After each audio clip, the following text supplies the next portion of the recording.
It's the 22nd century, and the world has fallen apart. Most of Earth is in ruins. Rogue AI tanks prowl the landscape, looking for enemies to slaughter.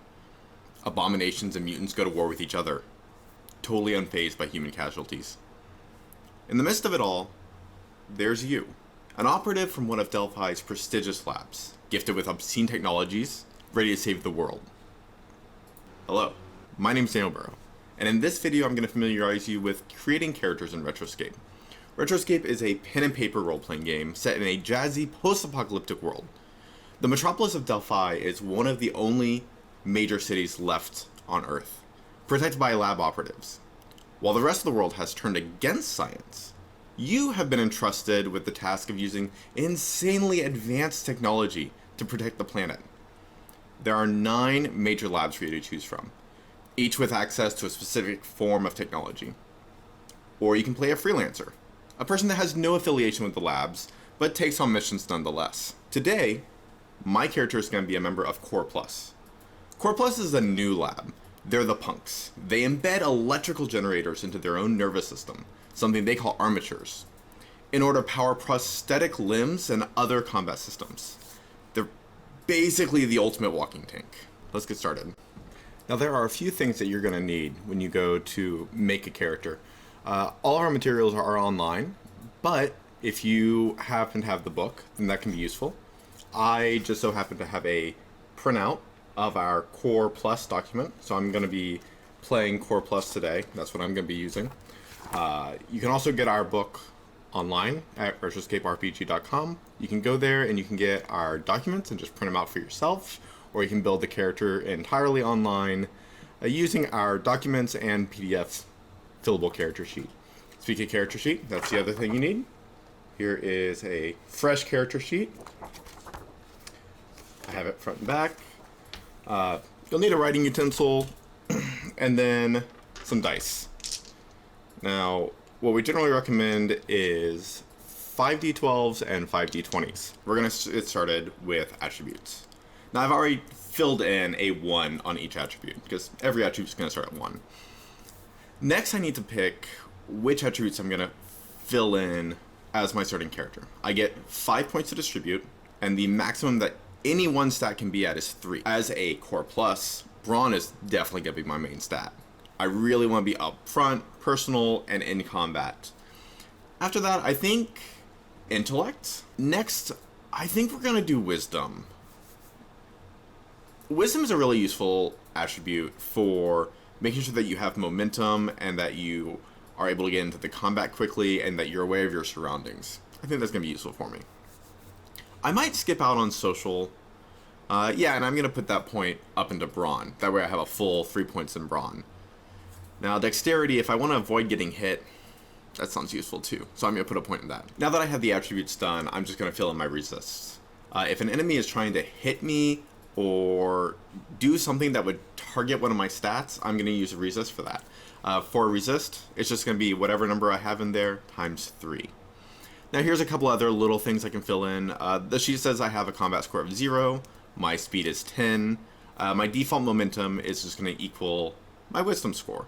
So, 2. Okay, now it's time to look at the Core Plus book itself. So I'm just going to flip through some pages here. Alright, so here's my Core Plus features. It gives me everything per level. Now we're looking at kind of the intro stats. Now also on that first page, it's going to tell me how many hit points I have and what my wound threshold is. So I'm going to start with 40 hit points, which, oh my god, that is a big number. No other lab has anywhere near that number. And then my wound threshold. So the wound threshold is if any enemy hits me with a single attack that does 24 damage or more, I will become wounded. That's not something you want. You lose 1 die on every roll if you're wounded. Now I'm looking at the skills. There's 10 different skills in Retroscape, of which I'm going to get a handful to start off with. So I'm automatically getting 1 point in Athletics and Engineer. So I'm going to go ahead and fill in those bubbles right now. Next, I get to choose any one of the following. I get 1 point in Computers, Determination, or Drive. I think I'm going to do Determination for this character. Kind of going for that punk vibe. I think Determination would be really fun. I want to see him, overcome things. I think that'd be cool. Then I can choose any 2 skills that I haven't already chosen and put 1 point in them. I want to put 1 point in stealth, I think, because I'm kind of getting a little bit of a skater vibe from him. Like, I really almost want him to have a skateboard. And for some reason, I want him to be a kind of a lighter version of Core Plus. So I'm thinking stealth. I think stealth would be fun. And then I'm going to put 1 point over into computers. Just kind of balance him out, give him a little bit of a hacking skill. It probably won't be his primary focus, but I think it would be interesting. Okay, so here's the back of the character sheet. Now I'm just going to fill in some of my lab features. My first feature is going to be the armature, which I have my 6th supply. My second feature is going to be siphon. Siphon is going to cost me 1 supply and a maneuver in order to use, and that will heal 6 hit points. Now, every turn you're going to get 1 action and 1 maneuver. So that's, it's basically going to take the place of me either moving or deflecting on that turn. I can, instead of moving or deflecting, I can siphon. I can restore 6 hit points. Now I also have magnetic lockdown. Magnetic lockdown is going to allow me to effectively grab an enemy at a distance. I will generate a magnetic field around the enemy and lock them down. That's going to cost 2 momentum to do, and when I do it, it's going to use my Brawn Athletics. So I would roll my Brawn, upgraded with Athletics, against their Brawn Resist.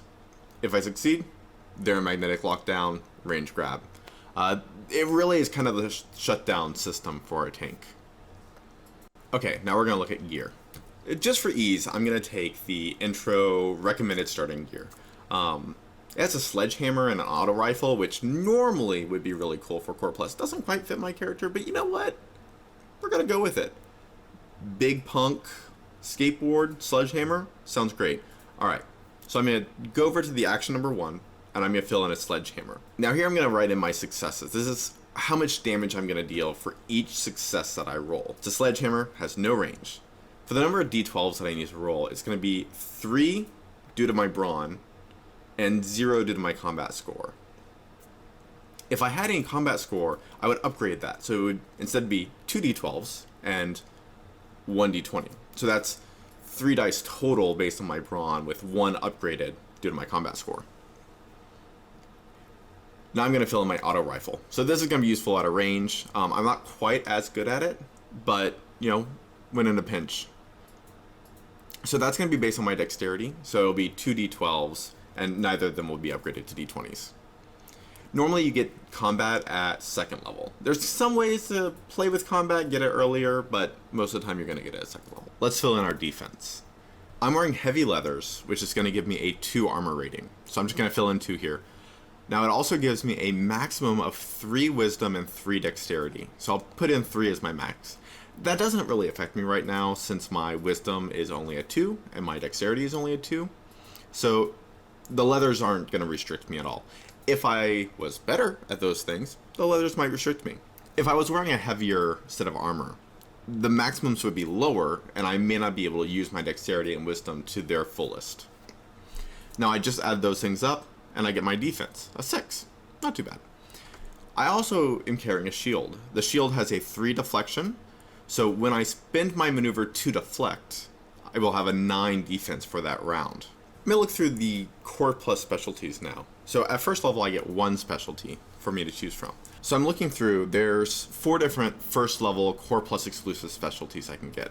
Now, if I wanted to, I could switch over to the general specialties chapter and look through there. So there's a lot of options for me. So I would qualify for the general specialties. I would also qualify for the brawn specialties because I have a 3 brawn. But in this instance, I'm just going to stick with the Core Plus exclusive specialties since it makes it easy for me. So there's a couple options here. Ferrofluid allows me to better use my magnetic lockdown. I don't really see that as part of this character. Life Shock Generator, that's kind of interesting. I can use Siphon to heal an ally. That sounds pretty cool. I might do that. Alright, what else is there? Okay, there's Magnetic Launch, so I can use my electrical generator to make a thrown item return to me. It's fun. Not really this character though, so probably not. And then there's Self-Sustainer. Self-Sustainer is going to make me harder to kill. It's going to allow me to store items better. It's going to allow me to better explore space. Okay. Also doesn't really fit this character. So you know what? I'm kind of excited about Life Shock Generator. Let's do that one. Alright, cool. I can heal allies now. So I have a skater kind of stealthy vibe. I can heal allies, and I'm a tank with a sledgehammer. Cool. Now that I've chosen Life Shock Generator, I'm just going to flip my character sheet over and fill it in. Alright, let's see what other equipment I have. Now, I'm not going to fill it in, but you can see the other equipment that I have. I got some pretty cool stuff here. You know, shield, flashlight, a lighter, radio communicator.